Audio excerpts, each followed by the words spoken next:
Ce qui est intéressant dans notre affaire linguistique, c'est que la description de la langue va se substituer au phénomène lui-même. C'est un phénomène assez général. Décrire un phénomène, ce n'est pas l'épuiser. Et de toute façon, le phénomène primera toujours sur sa description. Or, dans le domaine de l'apprentissage, il y a le risque que la description l'emporte sur le phénomène qui est décrit.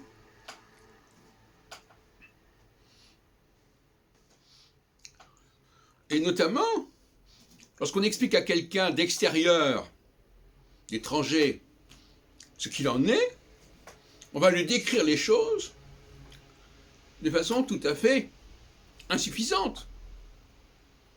Mais on ne peut pas, autrement la description est toujours insuffisante de toute façon.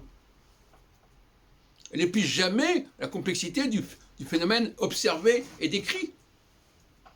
Par conséquent, il y a un risque d'appauvrissement de la langue ou de n'importe quel phénomène par le processus de description. Et le regard, lorsque l'on décrit quelque chose à quelqu'un qui n'est pas... Normalement, on n'a pas à décrire quelque chose que les gens voient, que les gens connaissent. On ne décrit quelque chose qu'à des gens qui ne le connaissent pas.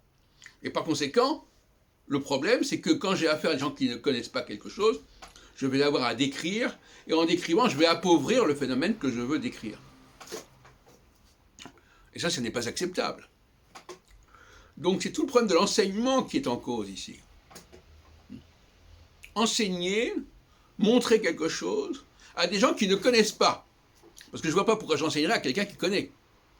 Donc je vais enseigner quelque chose qui n'est pas connu de l'autre. Mais je vais le décrire d'une façon qui sera toujours imparfaite et insuffisante. C'est ça le problème.